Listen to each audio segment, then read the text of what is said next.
You're watching BBC News. You join us here in southern Israel, in the kibbutz of Nir Oz, in front of the one of many homes in this community, which used to be home to some 400 Israelis.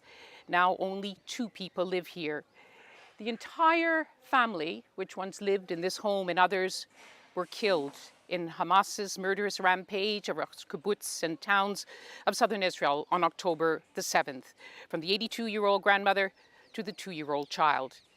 In a moment, we'll be speaking to one of the family members who survived. But now let's look at the latest news this hour, beginning in Lebanon, where Israeli bombardment continued overnight. Some 30 strikes were reported on the Lebanese capital, Beirut. We can see a picture of the Beirut skyline here when the attacks were taking place. Lebanese media described, as you can see, the attacks as very violent. You can see the plumes of smoke rising. There were more than 30 attacks in southern suburbs of Beirut. Hezbollah has a strong presence there, but it's a densely populated residential area too. Residents were filmed fleeing in panic as people tried to find safety. Meanwhile, the southern border remains tense. Hezbollah fired some 30 rockets into northern Israel last night. The air raid sirens sounded. Most people have been evacuated from this area over the past year, but some are reaching beyond the areas declared military zones by Israel. Let's get a look at all the latest developments. We have this report from our correspondent, Will Vernon. The bombing in Beirut goes on. Giant flames leapt into the night sky over the city's southern suburbs. Several secondary explosions appear to have been caused by the initial strikes. Shortly before the blasts, the Israeli military sent out an urgent warning to the area's residents that they should evacuate immediately. As the explosions continued, planes were still seen landing at Beirut airport. Today, another evacuation flight for British nationals is due to leave. The UK government says no more are planned.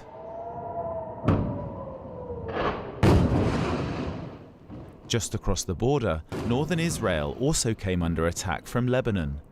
The country's Iron Dome air defences were activated. And after this huge ballistic missile attack last week, the Israeli Prime Minister vowed revenge on Iran. No country in the world would accept such an attack on its cities and citizens, and nor will Israel. Israel has the duty and the right to defend itself and respond to these attacks, and it will do so. In Lebanon, urgently needed assistance is being rushed into the country. Aid agencies say the humanitarian situation is rapidly getting worse. This escalating conflict has now forced more than 1 million people from their homes, and with tensions rising across this region, it's ordinary civilians that are feeling the pain. Will Vernon, BBC News.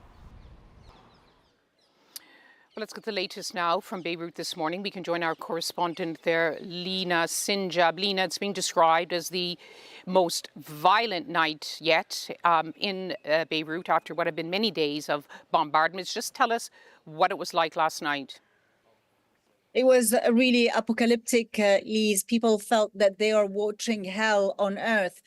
You know, the fire, the constant attacks, the fear, you know, whether people who are in Dahya or surrounding Dahya, or even a little bit far from Dahya, the sound, the scene of it and the feel of these bombardments were terrible. Of course, this is not the first night that Lebanese that are living these kind of horror moments. There have been nights and nights of sleepless hours for the Lebanese.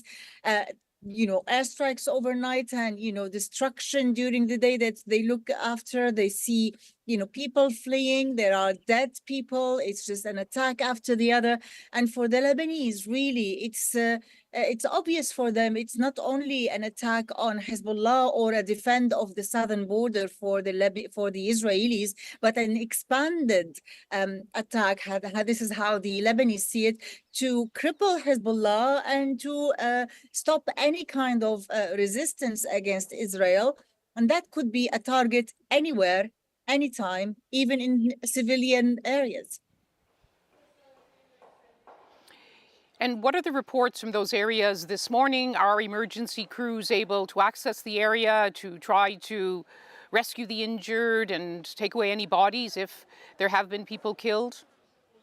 So far, there hasn't been reports of, emergency teams arriving on site, but we've seen in several, attacks, some of the sites, emergency teams haven't been able to reach because it's consecutive attacks after the other. Of course, residents in the area have been warned by the Israel Defense Forces.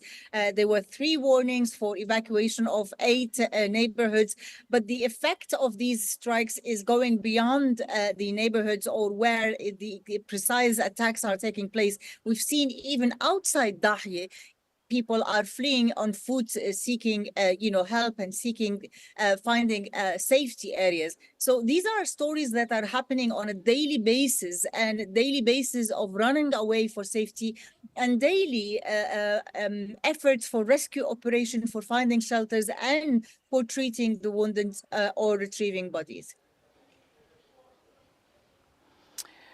Lina Sinjab, thank you very much for joining us with the latest from the capital, Beirut. Well, 1 year on, despite the growing calls for a ceasefire, most of all for Israelis to bring the hostages home, the situation continues to be one of escalation and mounting tension. Not just here in Israel, but across the region, with Israel widely expected to retaliate for Iran's barrage of nearly 200 ballistic missiles, which was in itself a retaliatory strike. My colleague Laura Koonsberg has been speaking to Israel's ambassador to the UK this morning, Sipi Hotavelli, who outlined Israel's perspective right now. So we're not interested to be under a missile threat from Iran. We're not interested to be under this ring of fire from the proxies. This is why we will dismantle the threat. This is for the cabinet to decide how. But we will dismantle the threat because no country will tolerate that. But could that include a strike on Iran's nuclear facilities? Because that would, perhaps you would acknowledge this, many Western leaders think that would move the whole world into a new phase of danger. President Biden has asked Israel to rule out attacking Iran's nuclear sites. Will you? We will do everything that will remove a threat, first. Second, if the world wants to prevent something like that, first of all, we need to prevent from Iran nuclear abilities, because if this is what Iran is doing without nuclear abilities, can you imagine what this regime of terror, this regime that killed and executed Masa Amini, that doesn't care about our values, that is against any Western and liberal values. Can you imagine what this regime can do?